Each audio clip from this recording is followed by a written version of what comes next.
আমার ছোটবেলায় আমার মনে আছে, আমি মাদ্রাসার থেকে আইসা বারান্দায়, বাসার বারান্দার মধ্যে বসছি, মোড়ার মধ্যে। কুমিল্লা শহরে আমাদের বাসা ছিল। আমার মা রান্নাঘরে আমার ওইখান থেকে বলতেছে, আনিস মোড়া উল্টাইয়া, মানে তুই ফিরা, মার দিকে ফিরাব। আমি মার দিকে আরেক দিকে তাকাইছিলাম, তা আমি ফিরা বসছি। তাই বললাম, মা কি হয়েছে? ওই ঘরের জানালা দিয়া ওই বাড়ির পাশের বাসার কাজের মেয়ে তোর দিকে চাইয়া রয়েছে। মা এটা দেখছি, এই জন্য তোরে বলছি ঘুরা মার দিকে ফিরা বসতে। মার নজর, মা নজর রাখছে। আমি জীবনে একবার, শুধু আমার পুরা জীবনে একটা সাদা টুপি কিনছিলাম একবার, যেই টুপিটার মাঝখান দিয়া ছোট্ট ছোট্ট লাল লাল এই ছোট্ট ছোট্ট কটা ফুল ছিল লাল কালারের। এই একটা টুপি শখ করে এমনি ভাল লাগছিল, কিনছিলাম ওই মাহফিলে যে দোকান বসে এডির থেকে। তখন আমি মাত্র নতুন চাকরি নিছি, পড়ালেখা শেষ করে বেতন হয়েছে অল্প টাকা। বাড়িতে গেছি, আমার আব্বা এটা দেখছে। দেখে বিকালবেলা আমার মারে কইতেছে, হেতে যে চাকরি হয়েছে পয়সা হয়েছে বুঝছনি? মারে বলছে। মায়ে কয় না, কি তো হয়েছে? টুপি দেখছো না, টুপি দেখো না, রঙ্গিলা টুপি পিনছে, বুঝাই তো যায় ফুতের বেতন হয়েছে, চাকরি হয়েছে। রাত্রে আসার পরে মা, আমি বাহিরের থেকে আসছি, আরে মা আমারে বলছে, ফুত তোর আব্বা মনে হয় টুপিটা পছন্দ করে নাই, সারা জীবন তোরে সাদা টুপি পরাইছে, তুই কিনলে গাই লাল ফুলওয়ালা টুপিটা কিনলি। এই যে খুলে রাখছি, আর কোনোদিন পড়ি নাই। বাবার নজর, মার নজর। আমার ভাই, বাপ মার সেই আদর সোহাগ। আমি জীবনে একবার আমার আব্বারে বলছিলাম, আব্বা আমি একটা মাদ্রাসার ব্যাপারে, যে আমি এই মাদ্রাসায় পড়তাম না, আমরা অন্য মাদ্রাসায় ভর্তি করার। আমার আব্বা বলছিল, ফুত পরের বেলা ভাত আমার ঘরে খাইও না, এক লোকমা ভাত মুখে দিবা না, বাইরও তুমি কই ফিরবা, তুমি বুঝো, ফরলে ফরো, না ফরলে ফিচা দিয়ে ফেরো, এটা আমার ঘরের ভাত খাইও না। আমি যে এনে বলছি এনেই পড়তে হইব না। তো কানতে কানতে চোখ মুছতে মুছতে সকালবেলা ভোরে চলে গেছি ওই মাদ্রাসায়। বুঝছি বাপ আমার এতটা শক্ত যে আসলেই আমারে বাদ দিবে না। বাবার সেই কঠোর শাসন আজ আল্লাহর কসম মনে হয় আল্লাহর কথা আপনাদের সামনে বলবার তৌফিক দিছে। আজ মা বাপ গাফেল হয়ে গেছে, গাফেল গাফেল। আপন ছেলে, মা বাপ বাইচা থাকতে আপন ঘরে ছেলেটা একদিনও ফজরের নামাজ পড়ে না, মা বাবার কলিজায় কোনো ব্যথা নাই। কেমনে মাইনা নেয় এটা? কিভাবে সম্ভব? আপন স্ত্রী, স্বামী তুমি বেঁচে আছো, তোমার স্ত্রী পুরা গ্রাম হাঁটে, পুরা মার্কেট হাঁটে, তোমার বেডি রে সবাই চিনে, সবাই চিনে বেডি রে। তুমি বেটা বাচ্চা রয়েছো কেন? তুই ফাঁসি দেস না কেন? তুই মরস না কেন বেটা? কেন তুমি মারো না? আত্মমর্যাদা যদি মুসলমানের না থাকে, আত্মসম্মান না থাকে, আমার জীবনে আর রইলটা কি? আমার জীবনের আর আছেটা কি? এজন্য ছেলেদেরকে বলি, বাপ দিন শিখো, আল্লাহর কোরআন শিখো, নামাজকে ভালোবাসো, চেহারা সুন্দর হবে, আখলাক সুন্দর হবে, দুনিয়াতেও সুখ মিলবে, আখিরাতেও সুখ মিলবে। এই বন্ধুর কথা ফেলে দিও না। আমি সব সময় বলি যে তোমার ছবি দেখায়, নাচ দেখায়, উলঙ্গ দৃশ্য দেখায়, জিনা ব্যভিচারের রাস্তায় নিয়ে যায়, মদের বোতল তুলে দেয়, ফেন্সিডিলের বোতল তুলে দেয়, ইয়াবার ট্যাবলেট তুলে দেয়, আল্লাহর কসম এটা বন্ধু না, বন্ধু না, এটা শয়তান, ইবলিস, শয়তান, এটা শয়তান, এই হারামি শয়তান। যেই মেয়ে তোমার বিবাহ বহির্ভূত, যেই মেয়ের সাথে প্রেম করো, এই মেয়ে না, এটা সরাসরি ইবলিস, এটা শয়তান, এটা শয়তান, এটা তোমারে ভালো করবে না। কোরআনে আছে কিয়ামতের দিন অসৎ বন্ধুর কারণে বহু নাফরমান জাহান্নামী পাপী নিজের আঙ্গুল এইভাবে দাঁত দিয়া কামড়াবে, কামড়াইয়া ছিঁড়ে ফেলবে। ইয়াউমা ইয়াআদ্দু যালিমু আলা ইয়াদাইহি, এই আয়াত। দাঁত কামড়াইয়া, আরে আঙ্গুল দাঁত দিয়া কামড়াইয়া ছিঁড়ে ফেলবে, আর আফসুস করে বলবে, ইয়া লাইতানি লাম আত্তাখিজ ফুলানান খলিলা, হায় আমার মন্দ কপাল, যদি সেই অসভ্যকে বন্ধু না বানাইতাম। আল্লাহ নবী সাল্লাল্লাহু আলাইহি সাল্লামের চুল মুবারকের মতো চুল রাখবেন কোন দিন? নবী সাল্লাল্লাহু আলাইহি সাল্লামের মতো চেহারা বানাবেন কোন দিন? নবী সাল্লাল্লাহু আলাইহি সাল্লামের মতো পোশাক, সাহাবীদের মতো পোশাক পরবেন কোন দিন? নবী সাল্লাল্লাহু আলাইহি সাল্লাম যেভাবে ঘুমাতেন সেই ঘুমাবেন কোন দিন? নবী সাল্লাল্লাহু আলাইহি ওয়াসাল্লাম যেভাবে স্ত্রী ছেলে মেয়ের সাথে সংসার করতেন সেটা করবেন কোন দিন? নবী সাল্লাল্লাহু আলাইহি সাল্লাম 5 ওয়াক্ত নামাজ পড়তেন, সেটা শুরু করবেন কোন দিন? নবী সাল্লাল্লাহু আলাইহি সাল্লামের স্ত্রী মেয়েরা শতভাগ পর্দা করতেন, সেটা আপনি শুরু করবেন কোন দিন? নবী সাল্লাল্লাহু আলাইহি সাল্লাম আজীবন হালাল খাইতেন, আপনি হালাল খাবেন কোন দিন? সুদ ছাড়বেন কোন দিন? ঘুষ ছাড়বেন কোন দিন? ওজনে কম দেওয়া ছাড়বেন কোন দিন? মিথ্যা বলা ছাড়বেন কোন দিন? নবী সাল্লাল্লাহু আলাইহি ওয়াসাল্লাম ভিন নারীর থেকে নিজেকে হেফাজত করতেন, আপনি নাচ দেখা, গান দেখা, সিনেমা দেখা, নর্তকী দেখা, নাটক দেখা, জিনা করা, ব্যভিচার করা, অসভ্যতা করা, এটা ছাড়বেন কোন দিন? বলেন আমারে। হ্যাঁ, নবীর ভালোবাসা এটা মামুর বাড়ি। হ্যাঁ, এটা আপনারা নানার বাড়ি আর মামুর বাড়ি। আপনি ডুল্লা ডুল্লা কইবেন আর নবীর এশক মহব্বতে আপনি বাইশা যাইবেন।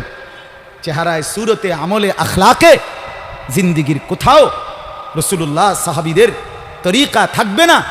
আপনি নবী প্রেমিক হবেন, এত বড় মিথ্যা নিজের জন্য ফয়সালা করেন না। নিজের ব্যাপারে এত বড় ভুল করেন না বাপ, নিজের এত বড় ক্ষতি করেন না। অনুরোধ আমার ছেলেদেরকেও বলি, বাপ এই যৌবন, এই বয়স আল্লাহ তাআলা ইবাদতের জন্য দিয়েছেন। কোরআনুল কারীমে আল্লাহ তাআলা বলেন, সুম্মা নুখরিজুকুম তিফলান, আমি মানুষের সন্তানকে প্রথম মায়ের পেট থেকে বাচ্চা আকারে বের করি। সুম্মা লিতাবলুগু আশুদ্দাকুম, অতঃপর তার দেহে আমি আল্লাহ শক্তি দিতে থাকি, দিতে দিতে যৌবনে শক্তি পরিপূর্ণ করে দেই। তাহলে আল্লাহ তাআলা যুবককে শক্তি পূর্ণ দিয়েছেন আল্লাহর কসম শুধুই আল্লাহ তাআলার বন্দেগীর জন্য। যুবক মানে যৌবনের এই শক্তি আল্লাহর দেওয়া, আল্লাহর দেওয়া। আপনারা ভাবেন তো, কারো যদি 1 ঘন্টায় বা 2 ঘন্টায় 6 বার 7 বার পেটে অসুখ হয়, পায়খানায় যায়, এরপরে তো শক্ত সামর্থ্য যুবকটা বিস্তার শুয়ে যায়। ঠিক কিনা বলেন? আপনি বলেন তো কেন বড়াই করছেন? আপনার কি হইছে? আপনার তো হাত খুললে গেছে, না পাও খুললে গেছে, না নাক ফুরিয়ে গেছে, কিচ্ছু তো হয় নাই। পায়খানা না বাইরিছে, দুর্গন্ধযুক্ত পায়খানা পেটের থেকে বাইরিছে। তুই বেটা এত দুর্বল, সামান্য পায়খানাই তোমার শরীর থেকে একটু বেশি বাইরিয়ে গেলে তুমি হুইত্যা লাও, তুমি নি মাতবুরি দেখাও। এই অপদার্থ, তুমি অহংকার করো কেমনে? কথা বলেন, আমি বড়াই দেখাই কেমনে? যে আমি সামান্য পায়খানা, এটার কাছে আমি এত দুর্বল, আমার কি বড়াই করা সাজে? তাহলে আমাদের প্রতি সেকেন্ডের সুস্থতা, আমাদের শক্তি সবল, এটা তো আল্লাহর দান। কার দেওয়া বলেন না? আল্লাহর দান। আল্লাহর দেওয়া সেই শক্তি, আল্লাহর দেওয়া সেই বল, আল্লাহর দেওয়া সেই সাহস, আল্লাহর দেওয়া সেই যৌবন, আমার ভাই কেন না ফরমানের মধ্যে ব্যয় করা? কেন? আমি একটা ছোট্ট উদাহরণ দেই, এই কোরবানি সম্পর্কিত উদাহরণ, একটু মনোযোগ দিয়ে শুনেন। ওই যে যেখান থেকে কোরবানি শুরু, আদম আলাইহিস সালামের 2 ছেলে হাবিল কাবিল, জানেন না আপনারা? আমি পুরো ঘটনা বলতেছি না। তো আল্লাহ তাআলা 2 জনকে বলছে কোরবানি দিতে, এই প্রথম কোরবানি। ওয়ালিকুল্লি উম্মাতিন জাআলনা মানসাকান, এই সূরা হজ্জের মধ্যে আছে। আল্লাহ তাআলা বলেন, আমি প্রত্যেক জাতির জন্য কোরবানির হুকুম নির্ধারণ করেছি, একেবারে প্রথম থেকে, আদম আলাইহিস সালামের জামানা থেকে। তো আল্লাহ তাআলা বলেন, ওয়াতলু আলাইহিম নাবা আবনাই আদম বিল হক, হে নবী, আদমের 2 সন্তানের কোরবানির ঘটনাটা আপনি সঠিকভাবে আমার বান্দাদেরকে শুনান, কোরআনে আছে। তো এই আদমের 2 ছেলে হাবিল কাবিল, ইজ কাররাবা কুরবানান, আল্লাহ বলেন তারা 2 ভাই যখন কোরবানি দিলেন, ফাতুকব্বিলা মিন আহাদিহিমা, একজনের কোরবানি কবুল হলো, আলাম ইউতাকাব্বাল মিনাল আখার, আরেকজনের কোরবানি কবুল হলো না। ক্বালা লা আকতুলান্নাক, এই কথাটা খেয়াল করেন, কথাটা শুনেন। যেই ভাইয়ের কোরবানি কবুল হয় নাই তার নাম হলো কাবিল, আর যার কোরবানি কবুল হয়েছে তার নাম কি? হাবিল। তো এই কাবিল, যার কোরবানি কবুল হয় নাই, সে তার ভাই হাবিলকে বলল, লা আকতুলান্নাকা, আমি তোকে মেরেই ফেলব। নাউজুবিল্লাহ। এই কথাটা একটু খেয়াল করেন। কাবিল বলল, আমি তোকে মেরেই ফেলব। হাবিলকে বলছে আমি তোকে মাইরালাম। মানে কি? মানে হইল আমি যেই নারীর প্রতি আসক্ত, নারীর লোভ, আমি তোকে মেরে ফেলবো প্রয়োজনে, এরপরও আমি যাকে চাচ্ছি আমি তাকেই বিয়ে করব। মূল কথা হইল এটা, নারীর লোভ কাবিলকে এ কথা বলাই ফেলছে, আমি তোকে মেরে ফেলবো, বিয়ে আমি করবই, আমি এই নারীকেই বিয়ে করব। অথচ এই নারীকে বিয়ে না করতে নিষেধ করছে এক নম্বরে সরাসরি আল্লাহ, কারণ এটা আল্লাহর হুকুম। বিয়ের যেই পদ্ধতিটা আল্লাহ বলছে, কাবিল তার উল্টাটা করছে, চাচ্ছে, তাহলে এটা প্রথম কার হুকুম? 2 নাম্বার, আদম আলাইহিস সালাম উনি একজন নবী কিনা, তাহলে এটা নবীরও হুকুম। 3 নাম্বার, আদম আলাইহিস সালাম এই কাবিলের বাপ কিনা, এটা বাবারও হুকুম। 4 নাম্বার, কোরবানি করো দোনোজনে, যারটা কবুল হবে তার সে বিয়ে করবে, এটা হলো আল্লাহর বিধান, মানে শরীয়ত। এটা কি? শরীয়ত।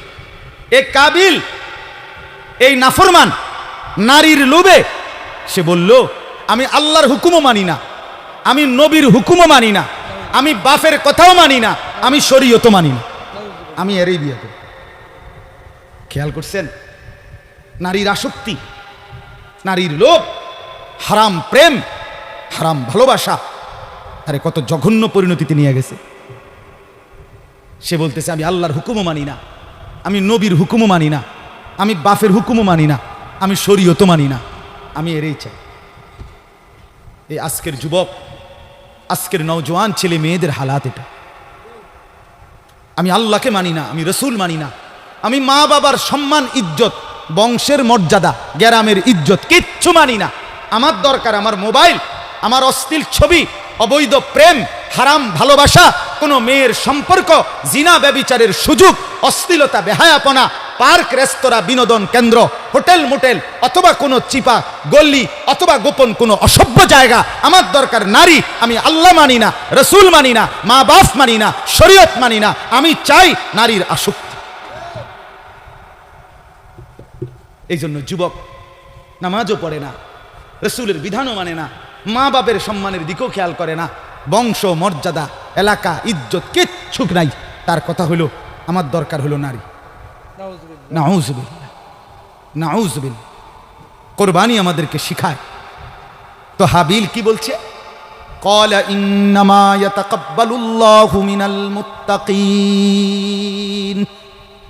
হাবিল তখন বলল কাবিলকে, ভাই তুমি আমার জীবন নিয়ে নিবা, আমি আমার জীবন দিয়ে দিচ্ছি। তবে বন্ধু, হাবিল বলল ভাই আমার, আমি জীবন দিবাও তাতেও কোনো আফসোস নাই, তবে মৃত্যুর পূর্বে তোমাকে বলে যাই কিয়ামত পর্যন্তের জন্য একটা কথা। কি কথা? হাবিল বললেন ভাই আমার, কিয়ামত পর্যন্তের জন্য আমি বলে গেলাম, নিশ্চয়ই আল্লাহ কিয়ামত পর্যন্ত কুরবানি কবুল করবে তার, তাকওয়া থাকবে যার। ইন্নামা ইয়াতাকাব্বালুল্লাহু মিনাল মুত্তাকিন। হ্যাঁ, আল্লাহ ভীতি, আল্লাহর ভয়, গুনাহ থেকে পবিত্র জীবন, আল্লাহর ইবাদতওয়ালা জীবন, এটা যার, তার কোরবানি কবুল। এজন্য গুনাহ থেকে যে বাঁচে না, আল্লাহর ইবাদত যে করে না, আমনের কোরবানি কবুল হবে না। জানতেন নাই কান্না, এমনি গোস্ত খাইতেন পারবেন, জোশ হইব, গোস্ত জোশ হইব, রুডি খোলাত দিলে রুডিও খোলাত ধইব, এটি ঠিক আছে, এটি অসুবিধা হইতো না। অলিদ মরিচ দিলে এটি জোশ হইব, কিন্তু আসমানে যাবে না, আসমানে যাবে না, আল্লাহ কবুল করবে না। আল্লাহ কবুল করার জন্য আল্লাহ স্পষ্ট বলে দিছে, লান ইয়ানালাল্লাহা লুহুমুহা ওয়ালা দিমাউহা ওয়ালাকিন ইয়ানালুহুত তাকওয়া মিনকুম। বান্দা, গোশত আমি নেই না, রক্তও আমি নেই না, আমি শুধু তাকওয়া নেই। কি নেয়? কথা বলেন না। তাকওয়া মানে গুনাহমুক্ত জিন্দেগি। তাকওয়া মানে কি? গুনাহমুক্ত জিন্দেগি। তাকওয়া মানে ইবাদত যুক্ত জিন্দেগি। গুনাহ হবে না, ইবাদত ছুটবে না। কোরবানির গরু কিনতে গিয়া আমনে জোহরও পড়লেন না, আসরও পড়লেন না, মাগরিবও পড়লেন না, এশাও পড়লেন না। কোরবানির দিন আড্ডি কোবাইতে গিয়া আপনি জোহরও পড়লেন না, আসরও পড়লেন না, মাগরিবও পড়লেন না। এরপরে আপনি যদি আইয়া এই মাইকেও কন আমি আল্লাহর জন্য কোরবানি দিছি, আমরা বুঝছি না, হ্যাঁ আমরা সিরা খাই। কথা কয় না। আমরা কি সিরা খাই? হ্যাঁ, আমরা ভাত খাই না। আমি তো এই এখনো ভাত খাই আইছি ওই করিম মহিউদ্দিননগর মাদ্রাসায়। রোজা ছিলাম সারাদিন, মাগরিব পইরা ভাত খাইছি। আমরা কি সিরা ভাই? যে কোরবানি করতে গিয়ে আপনার এতগুলো নামাজ ছুটে গেল, এটা তো স্পষ্ট আপনি আল্লাহর জন্য কোরবানি দেন নাই। আল্লাহর জন্য কোরবানি দিলে নামাজ ছুটে কেমন? কোরআন স্পষ্ট আছে। এই আয়াত আমি পড়ছি, এই দেখেন আল্লাহ তাআলা বলেন ওয়াল বুদনা জাআলনাহা লাকুম মিন শাআইরিল্লাহ। এই তরজমা বললেই আমার কথা শেষ। রাত বেশি হওয়াতে আমি লম্বা করলাম না, আমার ইচ্ছা ছিল লম্বা বলার। আল্লাহ তাআলা বলেন ওয়াল বুদনা জাআলনাহা লাকুম মিন শাআইরিল্লাহ। কোরবানির জন্য যে প্রাণীগুলো নির্ধারণ করা হয়, কোরবানির জন্য যখন কোনো প্রাণীকে নির্ধারণ করা হয়, উট, গরু, ভেড়া, বকরি, দুম্বা, মহিষ ইত্যাদি, আল্লাহ তাআলা বলেন ওইগুলো সাথে সাথে আমি আল্লাহর নিদর্শন হয়ে যায়। সুবহানাল্লাহ। মিন শাআইরিল্লাহ, কোরবানির নির্ধারণকৃত প্রাণী আমার নিদর্শন, মানে আমার যখনই বান্দা ফয়সালা করে এই গরুটা কোরবানি দেব, এই ছাগলটা কোরবানি দেব, আল্লাহ তাআলা বলেন সাথে সাথে সেটা আমি আমার করে নেই, আমার জন্য নিয়ে নেই। শাআইরিল্লাহ, আল্লাহর নিদর্শন। আল্লাহর নিদর্শন আমার ভাই, মসজিদ আল্লাহর নিদর্শন, তাফসীরের মধ্যে আছে। মাদ্রাসা আল্লাহর নিদর্শন, কাবা ঘর আল্লাহর নিদর্শন, এই কোরআনুল কারীম আল্লাহর নিদর্শন। আমাদের প্রিয় নবী সাল্লাল্লাহু আলাইহি ওয়াসাল্লামের 23 বছরের পুরা জিন্দেগি, সমস্ত কথা, সুন্নত, আমল সবগুলো আল্লাহর নিদর্শন। যেমন এই তাসবিহ আল্লাহর নিদর্শন, মিসওয়াক আল্লাহর নিদর্শন, দাড়ি আল্লাহর নিদর্শন, টুপি আল্লাহর নিদর্শন, পায়জামা পাঞ্জাবি আল্লাহর নিদর্শন, নামাজের মুসল্লা আল্লাহর নিদর্শন, মেহরাব আল্লাহর নিদর্শন, মিম্বর আল্লাহর নিদর্শন। মানে যত কিছু দেখলে বোঝা যায় এগুলো ইসলামের, এই সবগুলো আল্লাহর নিদর্শন। কথা বুঝছেন না? আহলুল্লাহ যারা, আল্লাহর নেক বান্দা যারা, নামাজি, মুত্তাকি, ফরহেজগার, এমন প্রত্যেকটা মানুষ আল্লাহর নিদর্শন। প্রতিটা নেককার, প্রত্যেকটা আলেম, খুদার কসম, হাফেজ, আলেম সরাসরি আল্লাহর নিদর্শন, আল্লাহর নিদর্শন। হ্যাঁ, ঠিক কোরবানির প্রাণীগুলোও আল্লাহর নিদর্শন। কোরআনে আছে ওমান ইউআযযিম শাআইরাল্লাহ ফাইন্নাহা মিন তাকওয়াল কুলুব। আল্লাহর নিদর্শনকে যে সম্মান করবে, আল্লাহ বলেন আমি আল্লাহ বললাম তার অন্তরে তাকওয়া আছে, এটা প্রমাণ বহন করবে। এটাই তার অন্তরে তাকওয়ার প্রমাণ, লোকটা মুত্তাকি, এটার প্রমাণ। এজন্য ফাঁকে বলে রাখি, মাদ্রাসাকে ভালোবাসা এই কারণে যে এখানে আল্লাহর কোরআন পড়ানো হয়, এখানে রসুলের সুন্নাহ পড়ানো হয়, এখানে সন্তানকে হাফেজে কোরআন বানানো হয়। আল্লাহর কসম, এটা আল্লাহর নিদর্শন। আপনাদের প্রত্যেকটা ইমানদারের করণীয় আপনাদের দিল থেকে মাদ্রাসাকে ভালোবাসা। এজন্য আমার অনুরোধ মাদ্রাসাকে, আমি সব সময় বলি, আমার শায়েখ বলছে, আল্লামা মুফতি মুশতাকুন নবী সাহেব হুজুর বলছে, হে বাবারা, মুসলমান ভাই বোন, মুসলমান বাবা ভাই, কমপক্ষে এতটুকু আপনাদের কাছে অনুরোধ, কোনো মসজিদ মাদ্রাসার ব্যাপারে আপনার নামে যেন এই কথা না আসে এই লোকটা মসজিদের বিরোধী, এই লোকটা মাদ্রাসার বিরোধী। আল্লাহর দোহাই এমন যেন না হয়। বরং আমার শায়েখ বলেন, মাদ্রাসার সাথে 3টি সম্পর্ক যেই মুসলমান রাখবে, কিয়ামতের দিন হাসরের মাঠে ওই মাদ্রাসাওয়ালারা ওই লোকটাকে তাদের পক্ষে, তাদের কাছে টেনে নিবে। কয়টা সম্পর্ক? 1, দোয়া। 1 নম্বর, যে মুসলমান দোয়া করবে আল্লাহ এই মাদ্রাসা টিকায়া দেন। 2, আতফাল, যে মুসলমান তার সন্তান বা অন্য কারো সন্তান বুঝাইয়া মাদ্রাসায় ভর্তি করাবে। 3, আমওয়াল, যে মুসলমান তার কিছু মাল, সাদাকা, দান আল্লাহর রাস্তায় সন্তুষ্টির জন্য মাদ্রাসায় দিবে।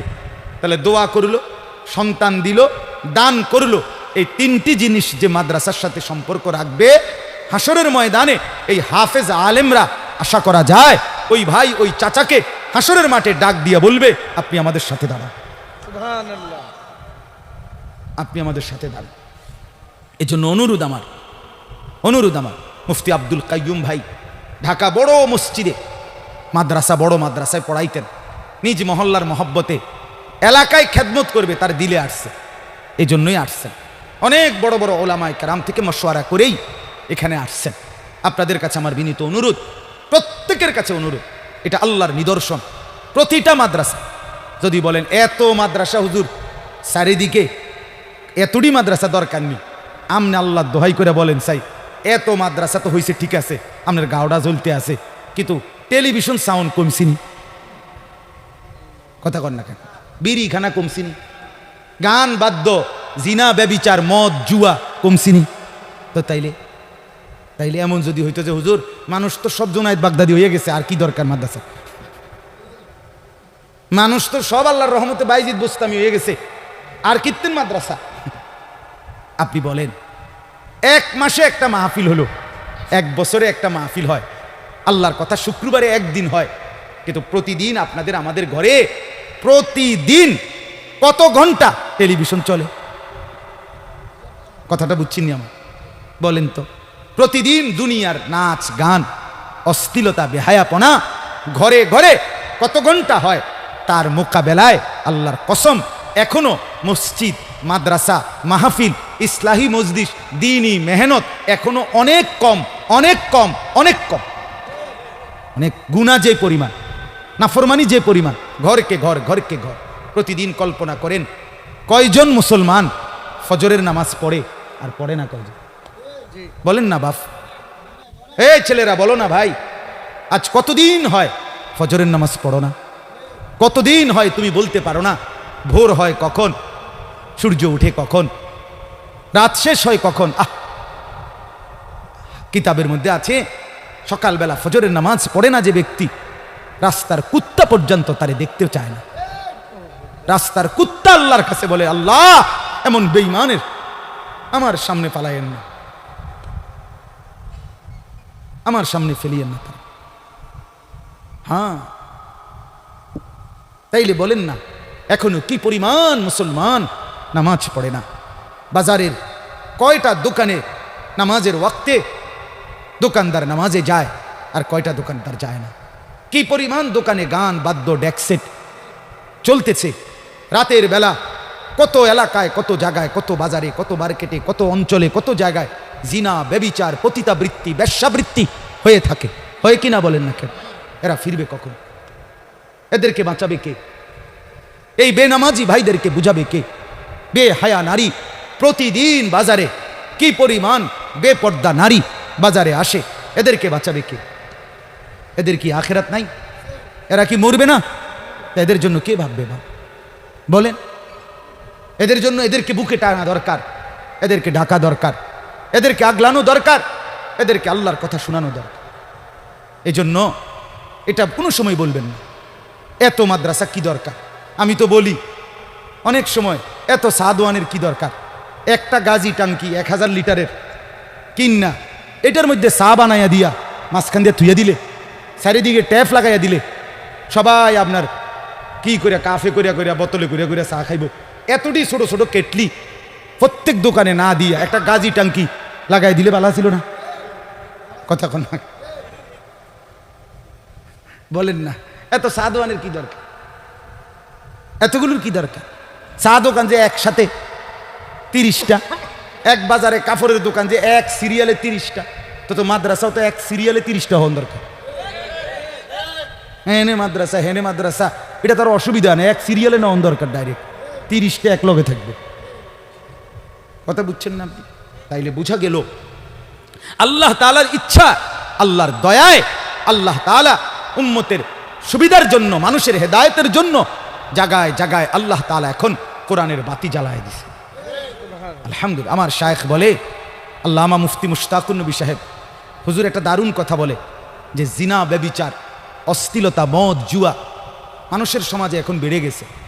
আর অশ্লীলতা আর বেহায়াপনা, জিনা, ব্যভিচার, মদ, জুয়া যখন বেড়ে যায় আল্লাহর আযাব তখন খুব কাছায়া যায়। তো আল্লাহই দয়া করে যেন আল্লাহর কিছু বান্দাদের কলিজার মধ্যে মাদ্রাসা, কোরআনের খেদমতের স্বপ্ন জাগায় দিছে। জায়গায় জায়গায় ছোট ছোট মাদ্রাসা হইছে, গ্রামে, মহল্লায় মহল্লায়, এলাকায় এলাকায়। রাত 3টা বাজে, 4টা বাজে এই হেফজখানার বাচ্চারা যখন মানুষ সব ঘুমায়, গাফেল আর নাফরমানরা তখন রাতের 4টা বাজে। 8 বছরের 10 বছরের বাচ্চা যখন আল্লাহর কোরআন নিয়ে হাফেজ সাহেবের কাছে বসে, আল্লাহর কসম আল্লাহ তাআলা তখন বলে, হায় আমার নাফরমান বান্দারা, তোদের অশ্লীলতা বেহায়াপনার কারণে চেয়েছিলাম আযাব দিয়া তোদেরকে ধ্বংস করে দিতে, কিন্তু আমার মাসুম বাচ্চারা যখন আমার কালাম কোরআন নিয়ে বসছে, যা তাদের বরকতে তোদেরকে মাফ করে দিলাম, তাদের বরকতে তোদের আযাব তুলে দিল।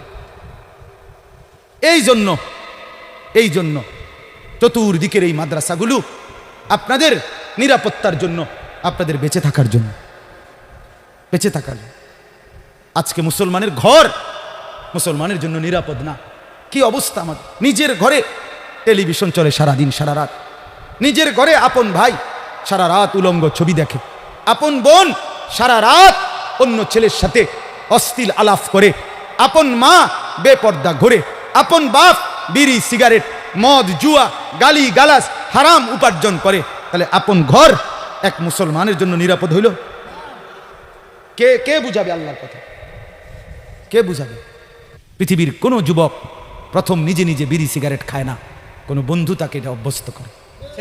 পৃথিবীর কোনো মানুষ প্রথম জিনা ব্যভিচার নিজে নিজে করে না, কোনো অসৎ বন্ধু তারে অসভ্য নারীর ফান্দে ফেলে দেয়। পৃথিবীর কেউ কোনোদিন মদ জুয়া নিজের থেকে শুরু করে না, কোনো অসৎ সঙ্গী তাকে প্রথম বলতে বলতে তারে মদ জুয়ায় অভ্যস্ত করে দেয়। আপনি খুঁজে নেন ইতিহাস, এটাই বাস্তবতা। এই জন্য রাত গভীরে তম করে বললাম, ভাইয়া দিনকে ভালোবাসেন, এই মাদ্রাসাগুলো আপনাদের আপন, এই মাদ্রাসাগুলো উম্মতের আখিরি ঠিকানা, এই মাদ্রাসাগুলো উম্মতের শেষ মারকাজ। মাদ্রাসাগুলো যদি না টিকে, মাদ্রাসাগুলো যদি না থাকে, বিশ্বাস করেন আমার সমাজ লণ্ডভণ্ড হয়ে যাবে। এই গত 3 দিন আগে সরকারিভাবে বিশ্ব বাবা দিবস পালিত হয়েছে সারা পৃথিবীতে। নিজে পত্রিকা আসছে, বিভিন্ন মিডিয়ায় দেখাইছে, বৃদ্ধাশ্রমের মধ্যে শত শত বাবারা চোখের পানি ফেলতেছে, যাদের সন্তান উপযুক্ত উচ্চশিক্ষিত, কিন্তু আপন বাপকে বৃদ্ধ আশ্রমে পাঠাই দিয়ে আসছে। আল্লাহর দয়ায়, আল্লাহর রহমে, আল্লাহর করমে সারা পৃথিবী দেখছে, সারা বাংলাদেশ আপনার দেখছে। আপনারা আবার প্রয়োজনে খবর নেন, কোন বৃদ্ধাশ্রমে কোনো আলেমে দ্বীনের বাবা নাই। আমি নিজে দেখছি, ওই খবর পুরাটা শুনছি, ছবিগুলো দেখছি। তারা বলতেছে অস্ট্রেলিয়া থাকে সন্তান, বাবা ডাক্তার, MBBS ডাক্তার, বাবা চোখের পানি ফেলে বলতেছে জীবনের সব দিয়া সন্তান মানুষ করছি, আজ সেই সন্তান আমাকে বৃদ্ধাশ্রমে দিয়ে গেছে। হ্যাঁ মিয়া, জীবনের উপরে কদর করেন। ছেলেরা বাবা জীবন এভাবে নষ্ট করেন না। মুরব্বীদেরকেও বলি, সন্তানকে দিন শেখান, ছেলেকে মেয়েকে আল্লাহর কোরআন শেখান। বলেন ইনশাআল্লাহ। এই মাদ্রাসাকে ভালোবাসবেন তো ইনশাআল্লাহ? আল্লাহ তাআলা তৌফিক দান করেন। মাদ্রাসাকে মহব্বত করবেন, মাদ্রাসাকে ভালোবাসবেন। মৌলানা মুফতি দ্বীন মোহাম্মদ সাহেব বলছে, এই আমাদের মধ্যে এই শব্দ যে সুন্নি ওয়াহাবি, নবীর দুশ্মন, নবীর আশেক, এই ধোয়া তুলে উম্মতকে কোরআন এবং সুন্নার বিশুদ্ধ ইলম থেকে অনেক দূরে সরাই দিছে। গান বাদ্য নাচানাচি কুদাকুদি লাফালাফি, এটি বুঝি নবীর এশক? একারে বুঝি মানুষের বিবেক কি এত মরিয়া গেছে মিয়া, এত মরিয়া গেছে? নাচে, জিকির করে, নাচে, লাফায়। আমার সেদিন একজনে কইতেছে, হুজুর জিকির করতে করতে লাফাইতে লাফাইতে যে সময় বল ফিরা যায়, তো একজনে কয় তাল ছাইরো না। বুঝছেন না আব্দুল কাইম ভাই? একজনে কি কয়, মানে একজনে কয়টার ভিতরে তাল ছাইরো না, মানে বল ফিরা গেল, একজন ধরে রাখো তাল, এবারে হেরা আবার লাফাইব। আমি ও মা কি ওখানে কথা তুমি শুনছি না, কহ হুজুর তাল ছাইরো না। খানা আছে ডেগে ডেগে, খিচুড়ি আছে, অসুবিধা না, তাল ছাইরো না, খানার অসুবিধা হইতো না। আল্লাহ আমাদেরকে মাফ করে দেন। অতএব কাউকে তুচ্ছতাচ্ছিল্য করা না, অবজ্ঞা করা না, উদ্দেশ্য এটা বুঝানো আল্লাহর কোরআন রাসূলের সুন্নাহ এটা অনুসরণ, আমার জীবনে বাস্তবায়ন, এর মধ্যেই কামিয়াবি, দুনিয়ার সুখ, আখিরাতের শান্তি। আল্লাহ তাআলা আমাদেরকে তৌফিক দান করেন, আল্লাহ আমাদেরকে কবুল করেন। এই জামিয়াতুস সাহাবা, সাহাবায়ে কেরামের নমুনা হওয়ার মতো তৌফিক এই মাদ্রাসার ছাত্রদেরকে আল্লাহ দান করেন, বলেন আমিন। তরজমাটা শেষ করি শুধু 1 মিনিটে। আল্লাহ তাআলা বলেন লাকুম ফিহা খাইর। 1 নম্বরে আল্লাহ বললেন কুরবানির প্রাণী আমার নিদর্শন। কার? আল্লাহ। আল্লাহ বলেন লাকুম ফিহা খাইর। শোনো, কুরবানির মধ্যে তোমাদের কোনো লস নাই, ক্ষতি নাই, লোকসান নাই, তোমাদের জন্য কল্যাণই কল্যাণ, কল্যাণই কল্যাণ, নেকিয়ে নেকি, নেকিয়ে নেকি, বিকুল্লি শাআরাতিন হাসানা, পশমে পশমে নেকি, পশমে পশমে নেকি। রক্ত প্রথম ফোঁটা মাটিতে পড়বার আগেই আরশে আজিমে আল্লাহর কাছে পৌঁছে যায়। সুবহানাল্লাহ। অতএব এটারে লস মনে করুন, লস না, খুশি খুশি দিলে। নবী বলছে ফাতিবু বিহা নাফসান, আমার উম্মত খুশি খুশি কোরবানি করো। কি কোরবানি করো? খুশি খুশি, আনন্দিত হইয়া। এ বছর আমার উপরে যেই বিপদ যাইতে আছে, অন্য কেউ হইলে কোরবানি দিল নাহলে আমি দেখতে দিতে আছি। আরে বাপরে, আরে খাইছে রে, আপনি দেখতে দিতে আছেন, দিয়েন না কাকু, আপনার মতো বেডইত কোরবানি না দিলেও সারব। আরে বাপরে, আল্লাহরে ডাইরেক্ট একটা খোঁটা দিয়া লাইছে, খোদা আপনি তো জানেন না কি যাইতে আছে আমার উপরে, আমি দেখতে দিছি। আরে বাপরে, হেবড়া দেখতে দিতে আছে না, এগুলা ঠিক না, কথা বলেন না, এমন কিছু না বল। আচ্ছা দিবেজন দিয়ে এলাও কোরবানি, এমন মাইয়ার বাইর থেকে মেহমান কইয়া রাখছি, হ্যাঁ ফুলার বাইতে মেহমান কইয়া রাখছি, এ উসিলে খাবাই দিলাম, এটা হইল নি নিয়ত, কথা বলেন না, এমন কিছু না, বরং কার জন্য? আল্লাহর জন্য, নেকি নেকি। আল্লাহ বলেন ফাযকুরুসমাল্লাহি আলাইহা সাওয়াফা। আল্লাহ বলেন বান্দা, অতএব কোরবানির দিন যখন একটার পর একটা প্রাণী জবাই করবা সারিবদ্ধভাবে, তো বারবার শুধু কেবল আমি আল্লাহর নাম নিও। কার নাম নিও? আল্লাহু আকবার, আল্লাহু আকবার, আল্লাহু আকবার বলবা, বারবার বলবা। যতবার আমার নাম নিবা আমি ততবার খুশি হব। আল্লাহু আকবার। এরপরে আল্লাহ বলেন ফাইদা ওয়াজাবাত জুনুবুহা। এরপরে জবাই করে যখন প্রাণীটা নিস্তেজ হবে, চামড়া ছিলবা, গোশত বাহির করবা, এখন কি করবা? আপনি বলেন না, আল্লাহরে কোন আল্লাহ 50টা গরু চাইয়া কোরবানিটা গরুটা কিনছি আমনের লাগিয়া, আপনার জন্যই জবাই দিছি, আপনার জন্যই অন কিতাম আমনে কন। আল্লাহ তাআলা বলেন ফাকুলু মিনহা, আমার বান্দা কোরবানি করছো আমি দেখছি, আমি পাইছি, যাও এবার তুমি গোশতটা খাও, তুমি খাও। আতইমুল কানিআ ওয়াল মু'তার, এবং তুমি নিজেও খাও, এবং যে চায় না, এমন অভাবী, অর্থাৎ তোমার মহল্লায় তোমার আত্মীয় স্বজনে এমনও আছে আত্মসম্মানের কারণে বলে না, কোরবানিও দেয় নাই, খুঁজে তাকেও খাওয়াও, তাকেও দেয়, কথা বুঝছেন না?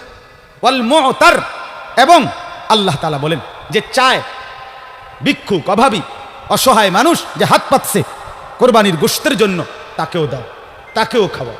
তাহলে যে চায় নাই এমন লোককেও খুঁজে দাও, যে চেয়েছে তাকেও কি করো? দাও, তুমিও খাও।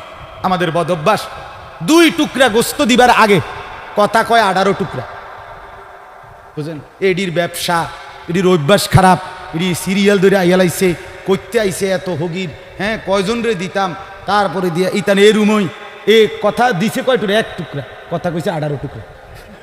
তুই বেটা দিস না, বেটা তোর মতো ডাকায় 1 টুকরো দিস, সব দি তুই খা, কথা বলেন? 1 ক্লায়েন্ট গোস্ত 2 টুকরা দিবার আগে এতটি কথা কইলি কেন বেটা, কথা বলেন না? আল্লাহ তো বলছে যে হাত পাতছে তাকে দাও, আল্লাহ বলছে দিতে, তুমি দিবা না। যদি ঘটনাটা এমন হইতো জবাই দিবার পরে ফেরেশতা আইয়া আস্তে এটা উড়াইয়া নিচে গা, তাহলে আমি বেটকি দিয়া থাকতাম, কি হয়েছে ভাই? তখন কারবারটা কি? তোমার মা এটা কি কই যায়? ফেরেশতা বলতে আমরা নিয়ে যাই, জাল লেগে দিছ, নিয়ে যায়, তোমার অসুবিধা কি? তখন তো আমরা আইস দিয়ে থাকতেন। আল্লাহ তাআলা বলেন আমি দয়া করে খাবার অনুমতি দিছি, সেখানে আমি বলছি অভাবীকে দাও, অসুবিধা কি? এই জন্য অভাবীকেও দিবেন, বলেন ইনশাআল্লাহ, আত্মীয় স্বজনকেও দিবেন, নিজেও খাবেন। আল্লাহ বলেন কাযালিকা সাখখারনাহা লাকুম লাআল্লাকুম তাশকুরুন। কেন আমি আল্লাহ জানো, আমি আল্লাহ তোমাদের অধীনস্থ করেছি, এই কোরবানির প্রাণীগুলোকে আমি তোমাদের জন্য দিয়েছি, কেন? লাআল্লাকুম তাশকুরুন, যেন তোমরা আমার শুকর আদায় করতে পারো। আল্লাহ তাআলার শুকর আদায় করার জন্য। আল্লাহ তাআলা আমাদেরকে আল্লাহর শুকর আদায় করার তৌফিক দান করেন। সর্বশেষ কথা হলো, কথাটা শুনেন, এমনিই শুনবেন।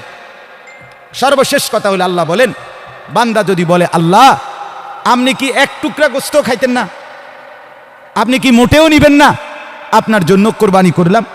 তো আল্লাহ তাআলা বলেন লান ইয়ানালাল্লাহা লুহুমুহা ওয়ালা দিমাউহা, না রে বান্দা, আমার এক টুকরা গোস্তও লাগবে না, আমার একটু রক্তও লাগবে না, পুরাটা প্রাণী তোমাকে দিলাম।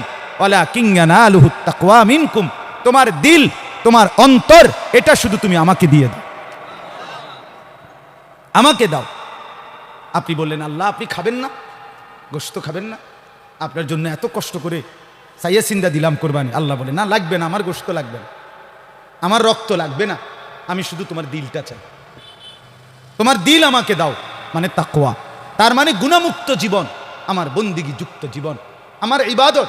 খাও তুমি, কোনো অসুবিধা নাই, জোহরের নামাজ পড়ো, তুমি খাও কিন্তু আসর পড়ো, তুমি খাও কিন্তু মাগরিব পড়ো, এশা পড়ো, আমার বান্দা আমার হুকুম মানো, আমি এই দূর পাইলেই চলবে।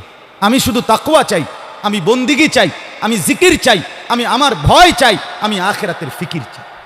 কাযালিকা সাখখারাহা লাকুম লিতুকাব্বিরুল্লাহা আলা মা হাদাকুম। আল্লাহ বলেন, আবারও বলছি, কোরবানির প্রাণী আমি তোমাদের অধীনস্থ করেছি, তোমরা সবাই আমি আল্লাহর তাকবীর, আল্লাহু আকবার এই আওয়াজ বলবে। এই জন্য ওবাশশিরিল মুহসিনিন, আল্লাহ বলেন ও নবী, সর্বশেষ আপনি আবারও যত লোক নেককার, সৎকর্মপরায়ণ, নেক আমলকারী, আপনি তাদের প্রত্যেককে জান্নাতের সুসংবাদ দিয়ে দেন। সুবহানাল্লাহ। অতএব বন্দিগির মধ্যেই জান্নাত, আল্লাহর হুকুম মানার মধ্যেই জান্নাত। আমাদের কোরবানি যেন আল্লাহর সন্তুষ্টির জন্য হয়, বলেন ইনশাআল্লাহ। আমরা লোক দেখানো কোরবানি না করি, কোরবানির দিন বেশি বেশি আল্লাহর নাম নেব। কার নাম? আল্লাহর নাম। কোরবানির গরু, হ্যাঁ, আল্লাহ বলছে আমার উদ্দেশ্য কোরবানির সময় আমি চাই লিয়াযকুরুসমাল্লাহ, আমার নাম, আমার স্মরণ।